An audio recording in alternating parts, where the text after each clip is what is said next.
1 to 10, what is your confidence level in the Cowboys keeping it closer than 2 touchdowns with one of these QBs? 7. Maybe, no, wait, let me rethink that. I think I'll go to 8. What? 8. Oh, that's Ben DiNucci's number. And in this 7, you see, you bad. I'm going to guess that Cooper Rush will be the quarterback on Sunday. I have always liked Cooper Rush. I didn't say I loved him, but I like him because I have watched him a lot because I watch all the preseason games, and he's played a whole bunch of preseason football over the last 3 years for my Dallas Cowboys. In fact, he's played 11 preseason games. He's completed 65% of his passes, albeit against guys who weren't even going to make the team or be in the league. I got it. But he threw 8 touchdowns to only 4 interceptions in those preseason games. And the Cowboys thought enough of him to give him $2.1 million to be the backup quarterback going into this season before Andy Dalton fell out of the sky into their laps. And they said, aha, we want the best backup quarterback in the league as opposed to Cooper Rush, who has backed up at Dak Prescott the last 3 years. And Dak obviously was Iron Man of the NFL and never hurt, right? You doubting me? No, I'm just saving it. So I don't love Garrett Gilbert because I watched too much of him at the University of Texas, where I watched him complete 13 touchdown passes alongside 23 interceptions, which got him out of the University of Texas to SMU, where he had one good year, 21 to 7 interceptions. And he actually got drafted as opposed to Cooper Rush. He was a 6th-round pick of the Rams in 2014. But I will take Cooper Rush, who, by the way, is only 26 years old. I think he does have a little future in the league. And I will tell you this.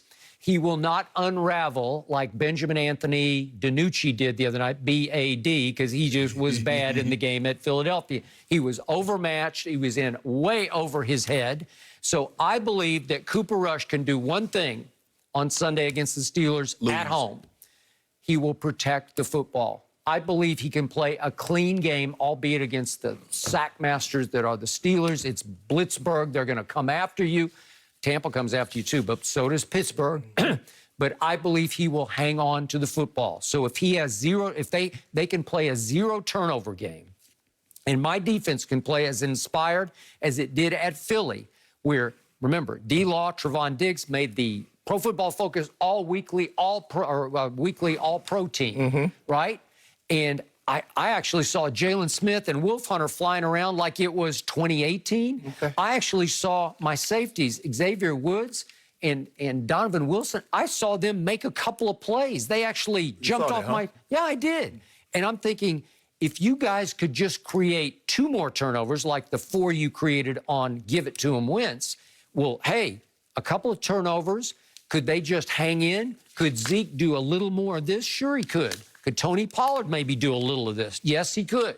So I'm thinking they could catch Pittsburgh coming off their big win of the year against their arch rival on the road at Baltimore and just catch them a little flat. It's called a trap game.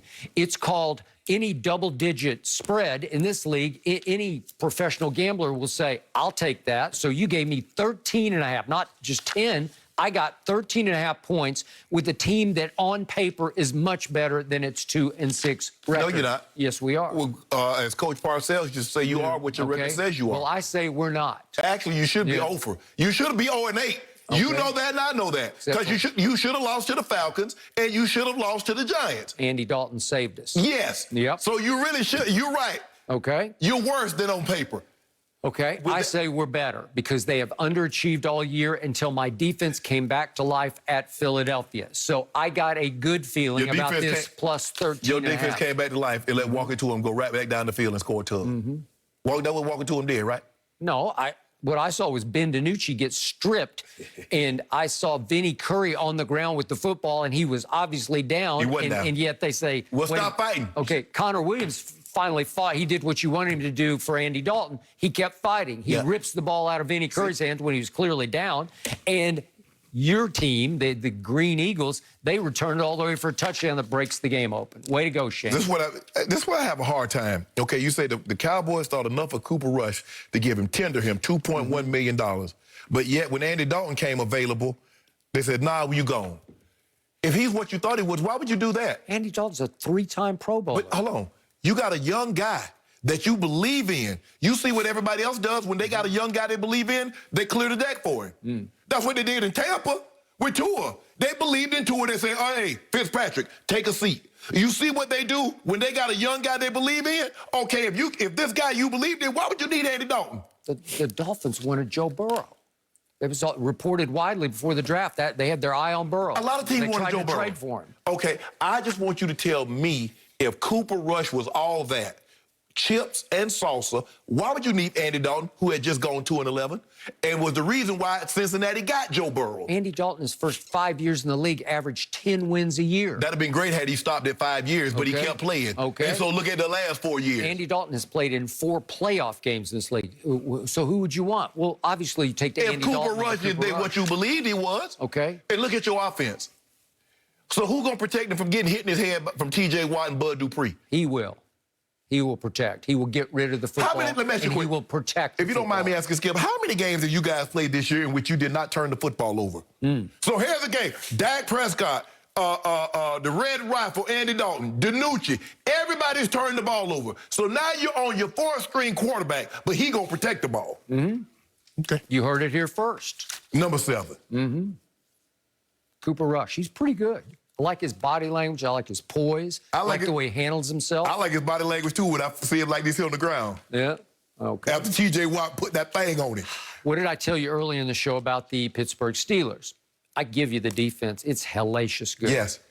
I will not give you the offense. It's being overrated. It basically got run off the field at Baltimore, but Lamar gave it back 4 times, and Ben only turned it over 1 time. But, Skip, let me ask you this. See, you let what happened Sunday night skew what has happened in the previous 6 games. So you take a little flash. D-Law played unbelievable. Trayvon Diggs made some plays. Now, all of a sudden, you want to disregard the previous 5-7 games, right? Did you see Randy Gregory flash the other night? No, I saw him jump offside. I saw him hit the guy in the legs to get him on 3rd down, get a penalty to keep a drive alive. I saw that. Did you see that, too? Yeah. Okay. Alden Smith and Ty Crawford. Okay. That front's pretty good. I think it's come back to life. Skip. Linebackers are pretty good. We even got Sean Lee back. Skip, your front's pretty good. You're 2-6. How is that? I'm trying to figure this out. They revolted against Mike Nolan's scheme. And the locker room was full of malcontents, all of them free agent signees on defense by Jerry Jones. And last week he said, you're all gone. Okay. He ran them all off except for Alden Smith. Yeah. I just told Jay Glazer, a rebuilding block. Right. So he probably wasn't rebelling against the scheme because he was just happy to be in any scheme. Right. After 5 years Well, out. So D-Law said after the game, you know, I'm paraphrasing the quote, but it was like, we finally made peace with the scheme and we're saying, okay, we'll try to do it the way it's supposed to be played. And that was the first sign of life I've seen from my defense all year. So maybe if you clear the locker room of malcontents who were justifiably doubting the defense, because I told you I would drop the mic on Mike Nolan. He'd be gone after 6 games, but he's still there because Jerry's doing that passive-aggressive tanking. But we're not talking about winning the game. All I need to do is come within 13.5 points of a team that is playing what is known as a trap game.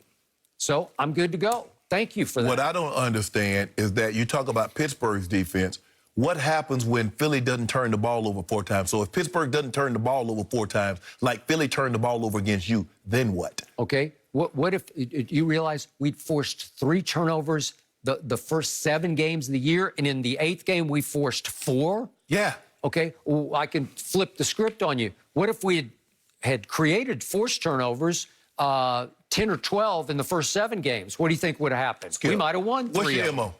What's your MO? Your MO is that you don't create turnovers.